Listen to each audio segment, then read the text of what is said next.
Hi, everybody. My name is Nicole Mahalski, and I want to welcome you back to the Your Best Life Yet Summit.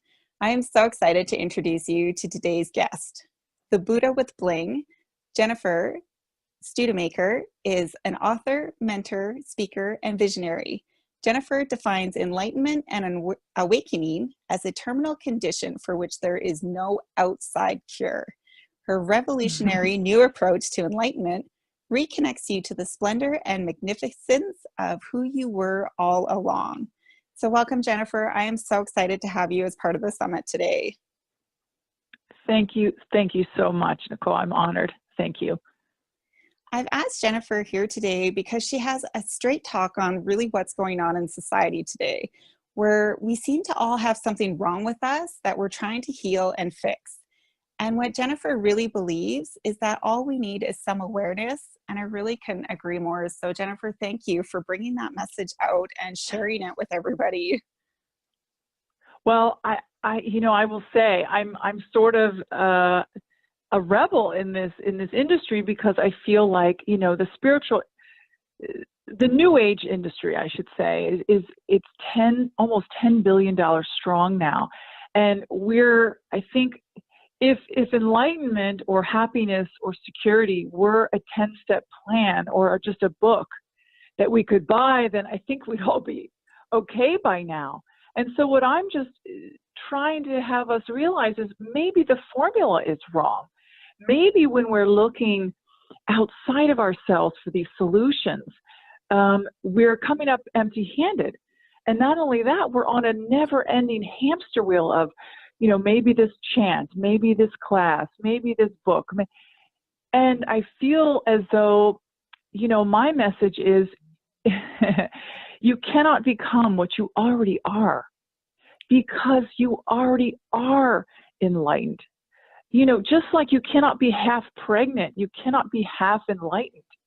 It's just kind of part and parcel of what we are. It's that when we're focused outward, we cannot focus inward. So you can't do both at the same time. So in my life and what I've realized in my challenges, I sort of got off the addiction of self-help. And it's not to say that there isn't wonderful golden nuggets, but I really think in our American culture that we want a spiritual get-quick pill. And we want it now and give it to me with a glass, with some champagne. And I really don't feel that there's such thing out there. And furthermore, I know I've talked to Nicole about this, but what messages are we sending to our children? Because you can't have an app for spirituality. There is no app for the hard work. I know we've talked about this, the hard work that comes from developing oneself, developing relationships, working through pain. I mean, it's very rare that one of us, no matter what your social economic class is, doesn't have pain and challenges in those dark places. And I feel that perhaps when we do reach outside of ourselves, whether it's, drugs or a book or other people or the perfect relationship or the perfect job, those are temporary fix. And I think that we then end up on this, like I referred before, this never-ending hamster wheel because we've been promised that. The headlines are there. I mean, I've read things that come in my email box today, 10 steps to perfect alignment, 8 steps to feeling calm, being in your zen. But it's these promises, I think, that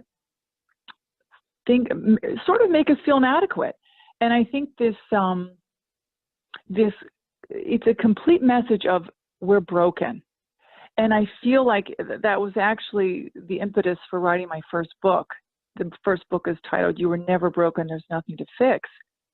Because I don't know how two paradigms could exist simultaneously. Either we're broken and we need the tools, or we've been perfect all along, imperfectly perfect.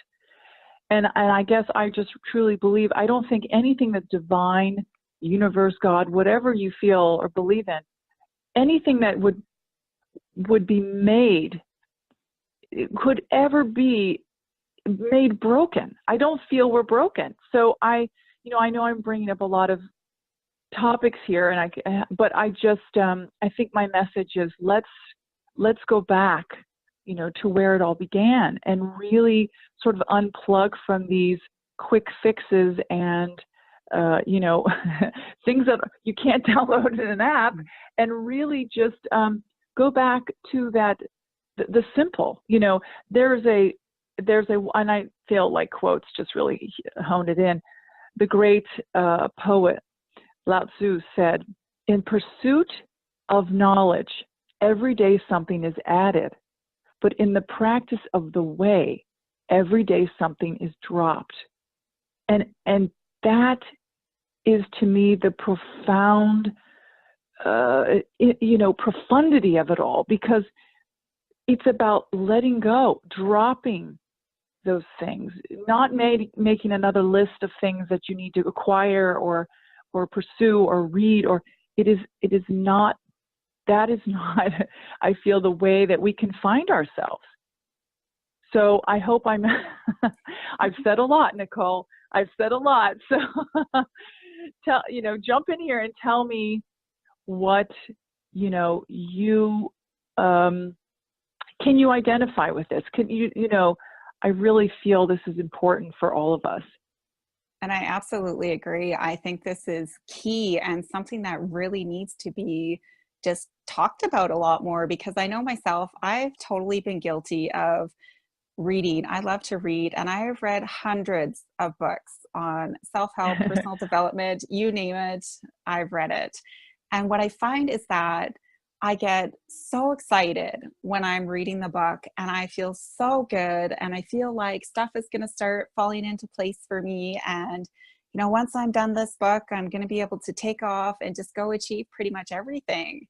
And what happens almost every single time is I get done the book, and about a week later, I've kind of forgotten all the great stuff that I'm sure was in the book, because I wasn't taught how to apply it.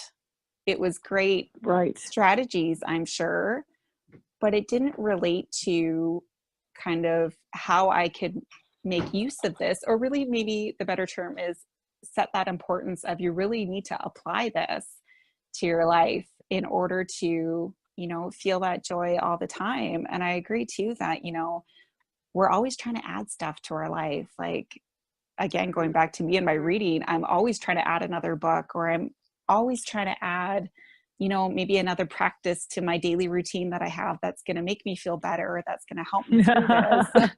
But I love that you talk about, it's really letting go and really uncovering who we already are. And it's all the stuff that beautiful. I feel that we've kind of picked up along our journey that, 30, 40, 50 years into this, we have a lot of stuff that actually would best serve us if we could just drop it or just let it go and really get back to who we are and have always been. I agree with you. And I think that's the key there, that a lot of that stuff is missing because we're so focused on adding. Well, just add this to your daily routine, or just start practicing this and it's going to help you. And they're all great. But if you don't get back to who you really are and just start, just owning that and being comfortable with it, I think all those other great resources that you read are really at a loss. That we have to get back to who we are and what's important to us. And that's what's going to really drive us and fill us with that joy that we're looking for.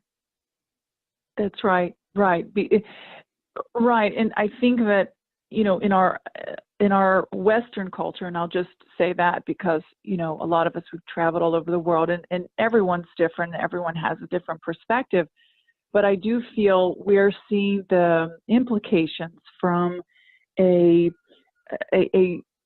competitive driven and culture that really prizes acquisitions, and when you referred, Nicole, to, I have this book and then I'm looking for the next, it's exactly what I've done. It's exactly my journey as well, until I really stepped back and thought, I'm doing what is been sort of infiltrated, and it's not to blame, but I've agreed that maybe more is better, and it's really not better. It's actually more confusing, and it requires a lot of management and a lot of, I mean, it's just giving, and really what we're doing in essence is giving our power away, because you feel that guru or that message or that whatever you fill in the blank, that relationship, the job, will be the next fix. That will be it. You know, then I will feel better. I will make it.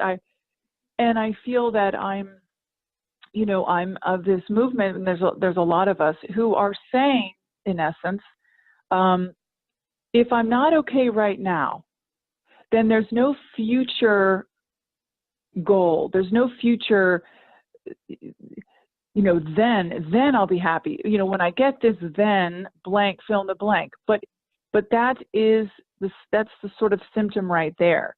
And so what I'm realizing, even in a meditation environment or a work environment or whatever environment you're in or able to be in, you know, if I'm not okay now, you know, when will I be? And it's always some future goal, future-oriented state of mind. But, you know, to step back and say, I am okay now. In all this mess, you know, I'm okay. I also, you know, through my life, I have had a lot of, in my childhood, I had a particularly challenging childhood where I had a mother who had some mental challenges. And the message was basically, to me as a child, I internalized this as, you know, I'm really not wanted. My mother was not happy. At that time, they didn't discuss a lot of, bipolar issues and mental issues. It wasn't really well known, but, you know, my mother always seemed discontent and unhappy. And, you know, she'd go through or shopping or you know, moving to different homes and just her overall state of being was unhappiness. You know, it's always something that was postponed to the future. And I really had to work on this myself, because I must say, of course, I was taught this. I coped with this, and I thought this was the way, you know, everyone did. And I actually thought I was in the way myself. You know, everything becomes an obstacle. The people, the places, the circumstances to getting where you need to be. I mean, even think about it in our lives. I mean, you know, the noise or the person who's in front of you. I mean, your errands. And those are all like, oh, we're just not even present anymore. It's like those are all obstacles. But then I realized that we are not here to get through anything. We're here to let those everyday circumstances allow and wash over us. It is our chance to show kindness and compassion and love. And, you know, when you're at Target in a line, or you're at the post office, or you're in traffic, I mean, this is our daily curriculum. This is what life gave us, you know, to become the people that we are. There are no obstacles. You know, I really had an epiphany about life and being in the moment. And it does draw into what we discussed earlier about, you know, going outside ourselves versus inside ourselves. And really, life will give you plenty of circumstances, I guarantee, to show the kind of person you are, or to demonstrate the kind of person you want to be to yourself.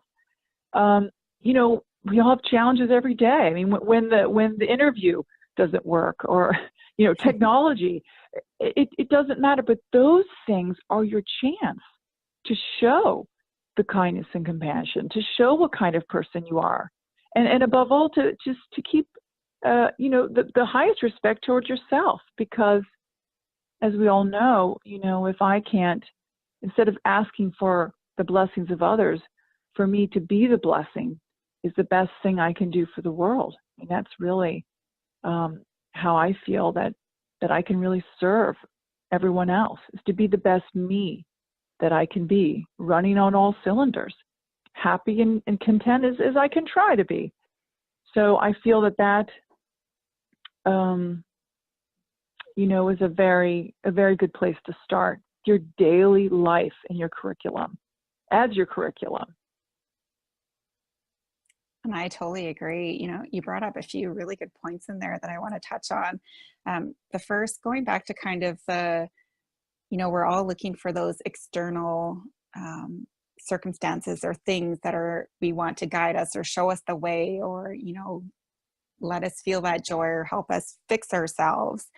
I think that one thing that I noticed through my journey, and maybe you can relate to this as well, is that, going through all those books that I did read and programs that I enrolled in, the one thing that I found was that, that great advice was great. But when I went to try it, or, I'd go out in my daily routine thinking I was fixed, that I had learned all this great stuff, and then something would happen and it would kind of push me back into my old patterns or the things that I was trying to change.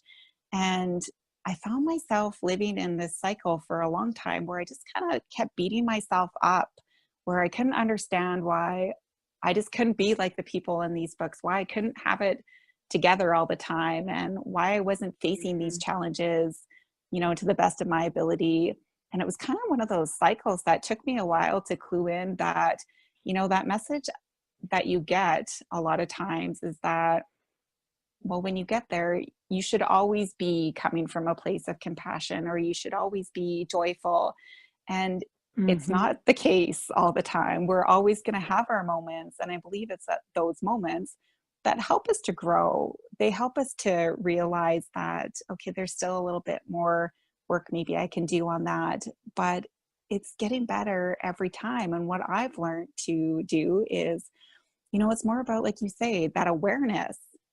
So creating that awareness that every time you're doing something that you feel is not to the best of your ability or not in alignment with who you believe that you are, it's making those little corrections. It's just taking notes so that you can do better next time, that you don't have to finish this program or read this book and you're going to go out there and you're going to be perfect, because none of us are, but we're perfect the way that we are. And it's really getting back to, just going every day on your journey, like you said, those everyday curriculums that you have, and just being a little bit better every day, showing a little bit more compassion, or not getting so upset with the traffic or the lineups or whatever happens to be going on, and taking joy in that you're recognizing that, oh, I am doing a little bit better, and I'm not getting so upset at this little thing that used to set me off. And really taking that every day and knowing that, you know what, we're all on this journey, and it is about, letting your best light shine through, that you can take any circumstance that life throws at you and really use it to your advantage to be the best that you can be. And that, just don't beat yourself up, that that every day when you're facing those kind of challenges, that you are doing your best. And if you're not happy with the way that you acted, you're going to have another chance tomorrow. So we can just be a little bit more aware of that then. I totally agree with That's right. That's right. No, you said it in a nutshell, and you're absolutely right. And I love the way you say, a little step here and a little step there. That is so key, because I think, you and I, we've mentioned about the books and all the learning we've done, but sometimes you do compare yourself to these people who seem to have it all together, and you think, wow, I've got to take a big step, but that's really not it.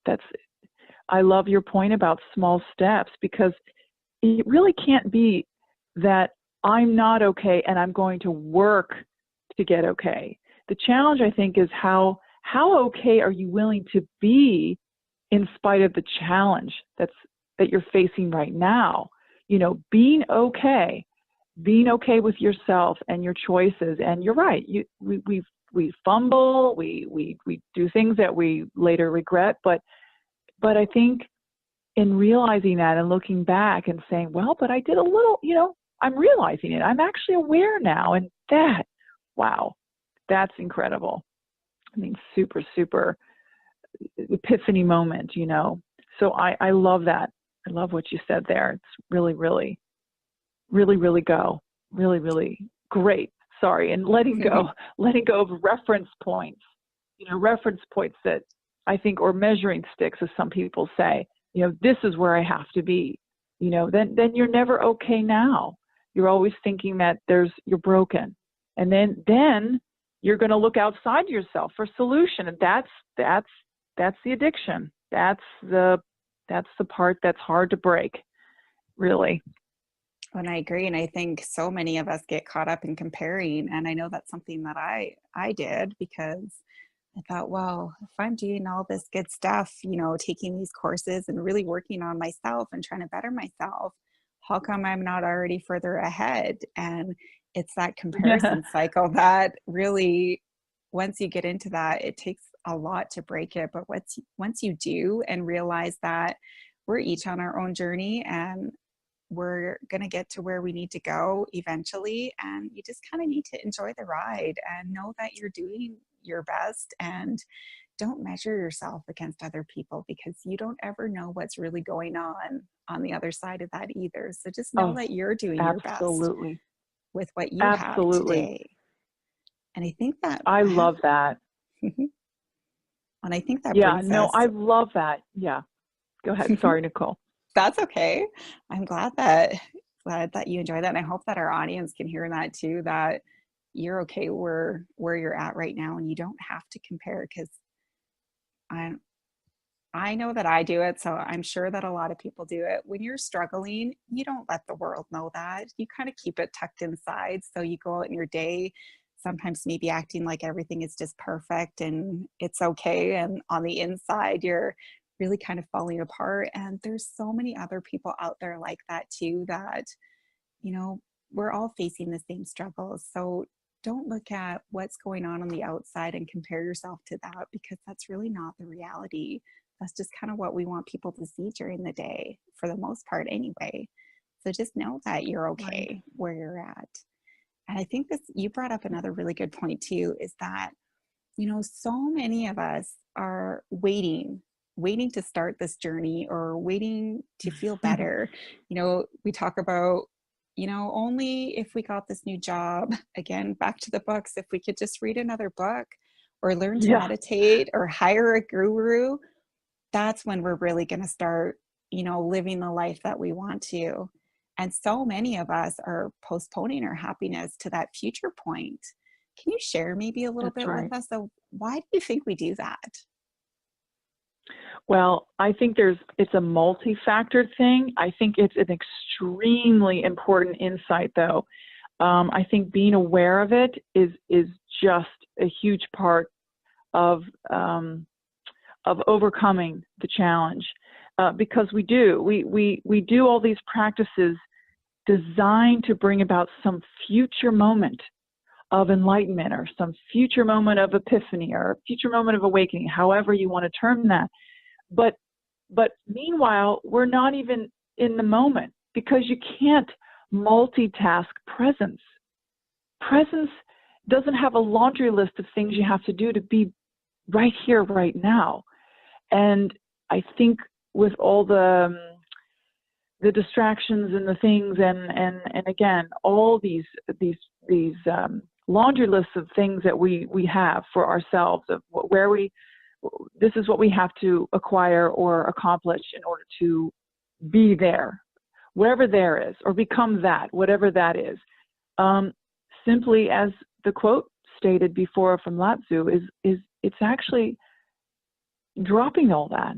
Every day, if you drop those one thing off your list to be whoever it is, that illusionary person, I mean, it isn't letting go. It is literally in saying there is no future moment, because that future moment, when it comes, is still in the now. It's still going to be in the present moment. And, I feel, for me personally, and I'm actually writing another book about this. It's about the outer wealth through inner riches, but it's about the outer. It's about what's surrounding you now, and using your senses in the physical world that traditional spirituality has somewhat denounced as a secondary measure. We're always supposed to shave our heads and live in an ashram, but I feel that that those ancient practices were great then, but those were thousands of years ago. They didn't have internet. They didn't drive cars. They didn't deal with the modern day civilization that we have now with modern day problems. And I feel that a lot of us, it is a little bit taboo to question those practices. And like I said in this book, there's a lot of reasons we don't. We don't want to mess with things we think that worked, but folks, it's not working. There's more depression, there's more suicide, there's more violence than ever. I feel like the formula is not right. We need to question these things that have been around for so long. And I know that it's not popular to hear, but even meditation, there's a group of us that we're discussing this. And in effect, meditation was done sitting down. Why? Because they didn't have furniture. They didn't have, these people sat around on mats, or they sat around on the ground. It doesn't mean that meditation can only be done while sitting cross-legged on the ground. It's just sort of thinking about these things and what's good for you. Meditation could be while you're walking or cooking. It really, I feel perhaps it's time for us all as a collective, really, to say to each other, let's find what works for myself, because I do feel that adds to this hysteria of I'm not doing it right, or this practice I'm not chanting right. Well, there is no right, because it was still done by humans, and we're all fallible, and we're all growing and evolving. And the only thing that's keeping us stuck is to think that there's just one way to do something. No one is the expert. Everyone is a master. Everyone. So I do feel that that's part of it. And I do feel there's a big challenge for us in the future, talking about future, but with our children. And I know Nicole and I talked about this briefly. I'm very, very passionate about our children, and not just because I have 5, but I have them all different ages. But I see through having teenagers and older and then younger kids that this same thing we're talking about, this same analogy of, if I only get this, I'll feel better. When I get, this relationship, or if I can just acquire more, get another book, kids don't learn by words. You can say and describe what you think a great person is, but they're going to see by example. They're going to learn by you what you're doing, and there's no way around that. And trust me, I've made plenty of mistakes with 5 kids, plenty. But what I've really learned is that whole paradigm of acquiring and focusing on competition and getting better, and so I was postponing my life for some future moment. And I think it's fair to say most of us, we'll see, kids aren't, with the dawn of technology, which is not going away, kids already are challenged about being in the present moment because they're on their phones. They're on things that are not going away. This is the way communication is going to be. And I know a lot of us want to change it, but it's no use. Kids are going to text instead of call or have a conversation.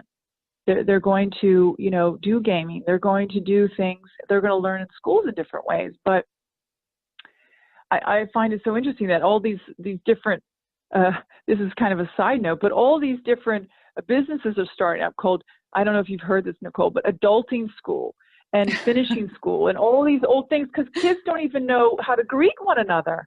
They don't even know pleases and thank yous. It's really, I think an issue of us looking at ourselves, and it's so difficult to do that because we have to admit where we are and where we're not happy and where we're going wrong. And it's really taking that responsibility and saying, I'm really not happy. And it's my doing. It is not the world who did this to you. It is not an outside entity. It is you. It is you. It is all of us making those decisions every day, passing through our days, not even seeing the clerk on the other side of the grocery store. It's not being present at all, while you're doing your errands, your laundry. Everyone's got laundry. But are you present? Are you present at the post office? Do you say hello? Do you look in their eyes? And I feel like as examples, our lives have become so quick. I mean, one day goes to 2 weeks, turns into 5 years. Before you know it, you're like, where am I? Where is my life? And I will tell you that through my research and my passion for children, there is no other time where children have been so unhappy, so empty. The depression rates, the suicide rates, the absolute mental health issues that children are facing today are absolutely staggering. And it's been a topic that a lot of people don't like to acknowledge. There is especially, this is so frighteningly surprising, that the most targeted group of suffering children is in the middle to upper middle class. You may say, why? Why? Well, because there's many reasons why, but a lot of our middle and upper class parents, as I am one of those, we have the best intentions, but we spend our lives raising our children with external goals. And by that I mean we send them to this great preschool because, later on they got to get in a better grade school, and then they got to get in a better high school, the best. And then it's college, and then it's SATs, and then it's sports teams, and then it's, everything has to be competition and acquiring, and the music schools and the lessons. And what we're doing is we're even faster digressing into this external world where these kids, of course, I mean, we think we're empty. They have been taught that is the answer. That is the answer. If I get into that college, if I get on that team, I am, I'm going to be somebody, and they don't even know who they are. There are these mental health experts that are saying these kids have no self-autonomy. They can't make decisions. They're absolutely stuck because they haven't been taught to fail. This is another thing. And I know as a mother, you don't like to see your kids suffer, but these kids are going to be our leaders. They're going to be making decisions for us. And I really feel this is a huge issue that's going to make an impact on not only our economy, but our culture. And maybe it's time to start talking about this. These kids who are rewarded on a team, everyone gets a trophy. It's not based on skill. It's not based on anything in particular. It's just they're being taught this weird subliminal message that no one is special, that everyone is the same, but that's not true. And that doesn't hurt them to know that everyone is different and unique and qualified in different ways. I'm just using examples from some of the studies I've read of the big no-nos, and saying good job constantly, where the kid honestly feels that all he's doing is based on performance. If he's not perfect, he doesn't get the good job. Again, another avenue towards being empty and disillusioned and not going inward to really find out who I am. It's just about pleasing my parents, pleasing my society. So, of course, now I've opened a real big can of worms, Nicole, I'm sorry, but this is a passionate subject, and it has so many, I could go on and on. There's so many things, and I know I've made my mistakes as well. But, mistakes can be remedied, with awareness and knowing what's going on in our culture. So, there's hope. There's hope. But in the meantime, there's no hope unless we acknowledge what's going on. And I totally agree. And you bring up a really great point too with that, is that, we've made mistakes.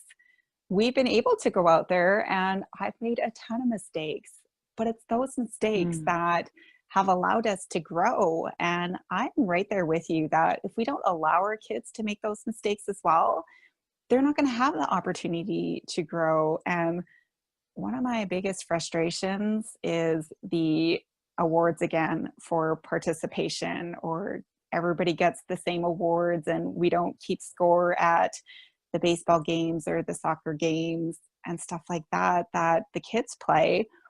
It's not teaching them, it's not instilling that hard work ethic that if you want to go out there and really be a great soccer player, whatever your sport might be, or academically, that you do have to try. You have to put effort into this, and that you're going to fail or that you're going to struggle, but you need to get back up and keep going. And, it gives you that something to look forward to that increases your ability to get back up, or to just know what to do when you run into a circumstance that you feel like you're failing or that you're struggling. That's where you get those tools to be able to do better, or just to even get back up again and keep trying. And I totally agree that I think we're doing a really big disservice to our kids if we can't let them experience that as well. One of the biggest things that Mm-hmm. shocked me, probably, I think it was last year, my daughter's in high school and she struggles a little bit with anxiety. And I remember sitting with her and she was just so upset. And there was nothing that I could do or say that was really kind of calming her down, or even getting her to explain what was going on. And about an hour later, I finally got that she had a science test the next day. And she was absolutely distraught because she didn't think that she was going to pass it. She really didn't understand what the teacher was teaching her. And she had worked herself up so much that it was going to be the end all be all if she could not get it together to pass this test. And I remember just looking at her, because I was never a strong student academically, especially through high school, and went on to do very well in college and university when I was doing stuff that I actually liked to do. And I just sat there looking at her going like, so, like, really, what's the worst case scenario if you totally bomb this test tomorrow? Well, I don't know. Like, I'm just going to fail. Mm-hmm. Like, I know your teacher, he's a pretty cool guy. And if that were the case, I'm going to expect that he's going to let you try again. Or, you could probably do maybe an extra assignment or something to make up for that. Or you could go in and chat with them about what's not making sense. And I said, it's science. And I know that we're supposed to learn all this stuff. And I said, but honestly, honey, it's not the end of the world if you don't pass your science test. Maybe that's not your Right. gift. Maybe that's not, we already know that you don't really like that to begin with. So why beat yourself up over stuff that you don't enjoy when you love English and you love some of the other subjects that you're in? Focus on that. Focus on doing really well on that because you like it. And your science, you'll get over that and it's going to be okay. But there is those external pressures that seem to be on the kids these days, that if they don't achieve that, then they just don't know what to do. They don't know how to manage that. And that's where, again, I kind of watch a little bit of what's going on with these kids, and I see so much anxiety. And I pay attention to that because I know that I've suffered from that quite severely in the past. But when I was growing up, Mm-hmm. I don't remember seeing, like, you never heard of it. None of my friends had anxiety. None of the other kids in school had that kind of stuff going on. But now it seems like almost every kid is suffering from that. And I think, you bring up really good points with the technology and all the stuff that's instantly available to them, is that there's so much pressure now and there's so much instant access to everything. And it's not all great stuff for them to be able to access immediately, that, it's really causing them to lose their sense of self. They don't have Mm-hmm. that security maybe like we did when we were growing up, because we didn't have all that stuff to occupy us with. It was up to us to figure out what we liked, to even just go outside and play. I know that seems to be something that is getting lost too, which Mm-hmm. to me, I don't understand, but it's like, you guys, it's nice and sunny out. Like, why don't you go play or go on the swings or go on the playground? And they just look at you like, what? Like, that's getting Mm-hmm. lost as well. And I think, if we don't start looking at that and really encouraging those, to me, they seem pretty basic ways that we grew up, that we're going to see a lot more of that anxiety, a lot more of those depression and suicide rates like you talked about. That's just going to keep increasing. And I love that you're so passionate about this and really bringing a voice to it, because I think it's so important to get that message out there as well and just talk about it. Because us as parents, I find that we're we don't even want to talk about stuff like this anymore because we don't want to feel like we're failing our kids or that our kids might be different or they're struggling in some way. Because again, going back to the comparison that we talked about, people put up that front like, oh, well, my kids are doing awesome. They're getting straight A's and they're the star volleyball player and all this other stuff that we don't, it kind of makes us shrink down maybe a little bit. And that's why we're not talking about this like we should be, because of that comparison, or just not having the awareness around these subjects like there needs to be. I totally agree. And I think that you brought up so many good points. And one of a brilliant question, like you said, is why don't we talk about this? And, it is good to talk about, but I think one of the key reasons this isn't, in everyone's living room is because, and again, I'm citing from my research and studies, so please, I hope I don't offend anyone, but, and I am also in this socioeconomic class, so I'm looking at myself in all these results. But they say that, affluent people, that's middle class, upper middle class, it is all about the exterior. It's all about the white picket fence, and everything's fine, everything's good, marriage is good, kids are great. It's about that Norman Rockwell, Christmas card or painting, or, that everything is fine. And it's the nice car, the nice clothes, the nice house, basically everything on the outside. So, kids are learning that this is important. It's important to show a exterior, surfacey kind of everything's great on the outside, presenting themselves to the world. And think about how hard that is. I mean, I know how hard it is because I've done it. I've done that. I mean, that's a past way of life, but I did that for many years in a very unhappy marriage. And trust me, it's not easy. And I can't imagine how easy it is for the children when you're devoting all your effort into meeting others' expectations, because that's really what you're doing. And when you're externally motivated, then you just don't have the time and energy to construct an internal, healthy sense of self, which again, Nicole, you said so well, the sense of self is gone. And having a sense of self is what mental health experts say is the basis of all health. It is the basis of all mental health. If you don't know who you are, if you don't have a sense of yourself, your life is really going to be full of and plagued with what we've just said, riddled with anxiety, depression, things that we're not being happy. So I find it's interesting too, in this study, they said that middle to upper class children do not have chores. They're not given regular chores because, being seen as being able to make the practicing your singing or your pianos, whatever it is, the laundry list of things that parents think make their kids look better than the other kid. It has to, time spent idle doesn't have a purpose.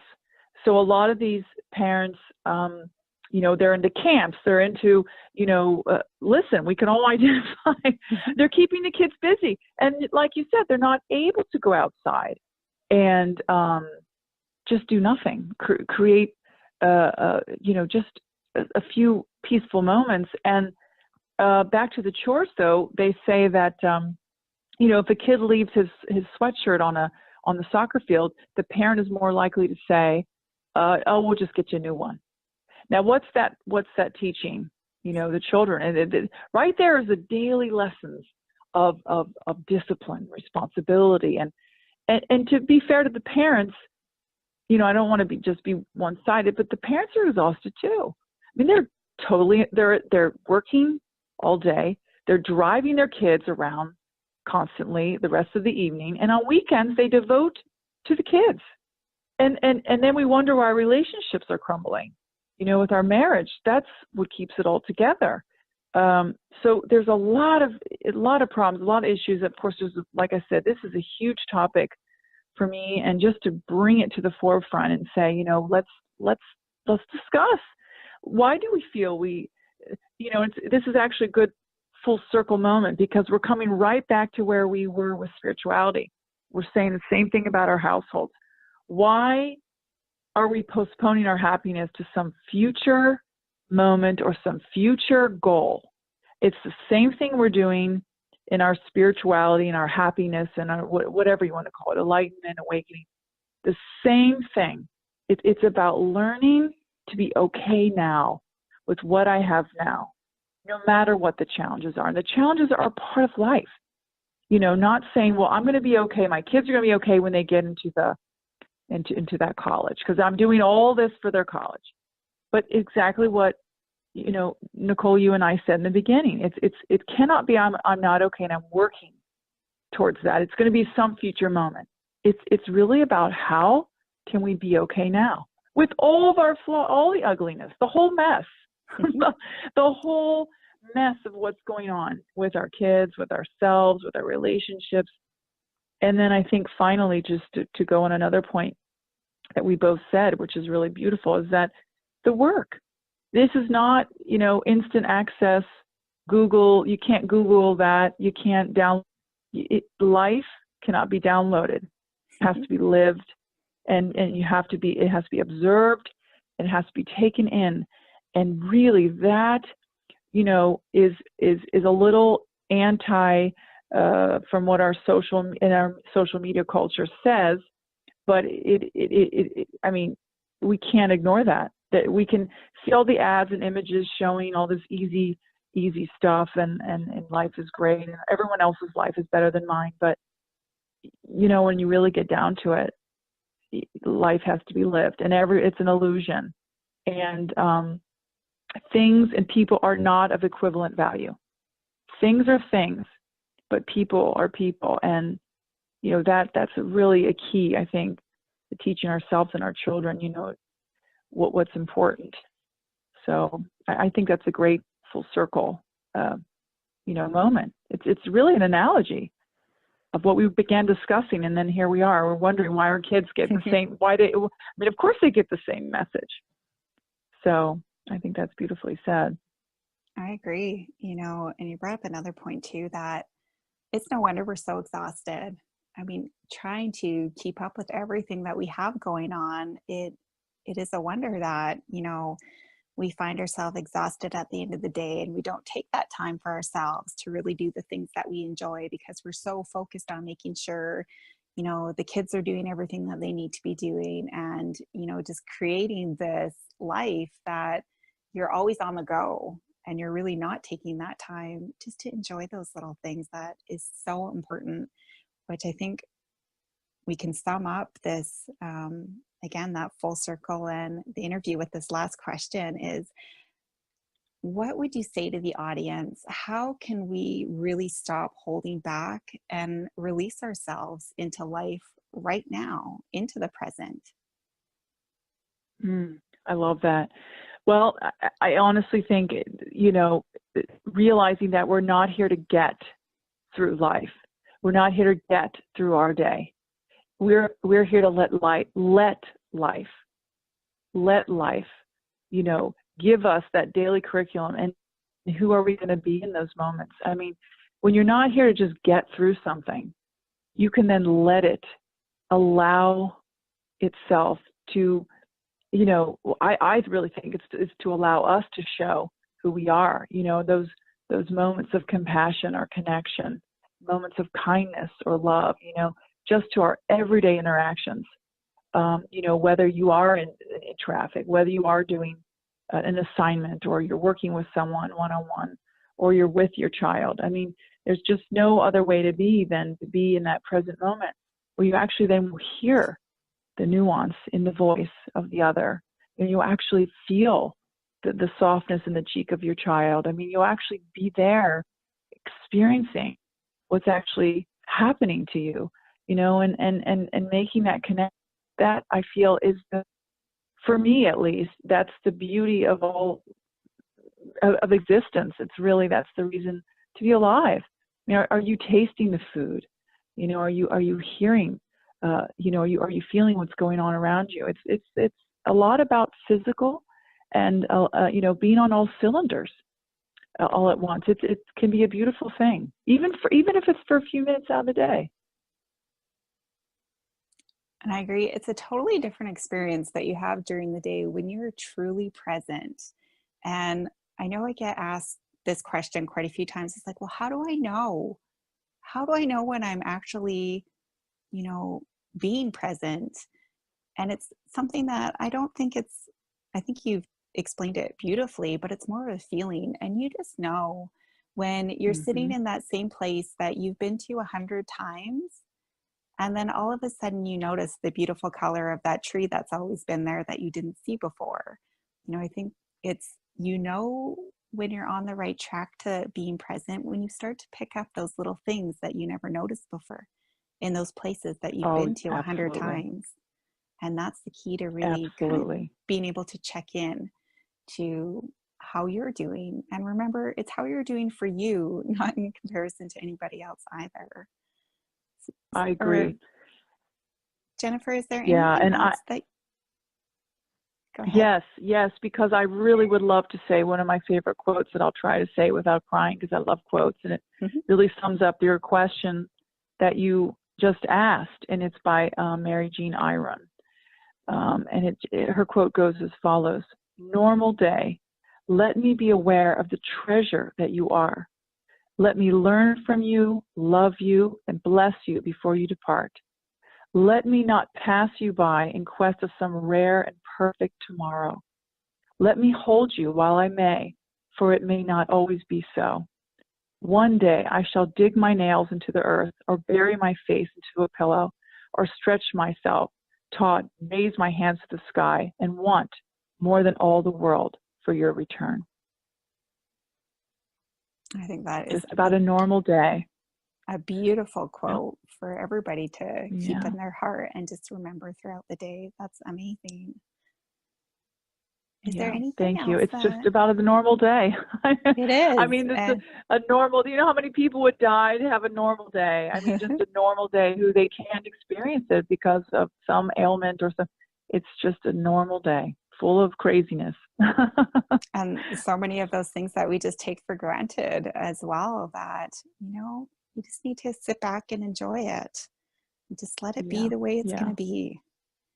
Is there for anything else that sure. you would like to share with us today, Jennifer? Well, I just wanted to thank everyone. I hope there's some golden nuggets here, or at least one. And just I have I think at the end of the interview we'll have a link, an email link for download some chapters of. I have two books, and actually I'll try to make available both. Um, that you can have just just a good sort of synopsis of what it's about, and if you like it, of course, then that decision's yours. But I think that I would love to do that and offer that to your audience. Well, and we appreciate that. We'll definitely, on the email that the audience receives today with our wonderful interview, we will have those links from Jennifer, as well as her website link and social media links, so that you guys can get connected and follow her great work and hear more of her great messages. And Jennifer, I just really want to thank you for taking time out of your busy schedule and sharing with us all the amazing insights that you did. And I look forward to really seeing and hearing more of your great work in the future. So thank you for being with us today. Aw, thank you, Nicole. I'm honored. Thank you very much. It's great to have you.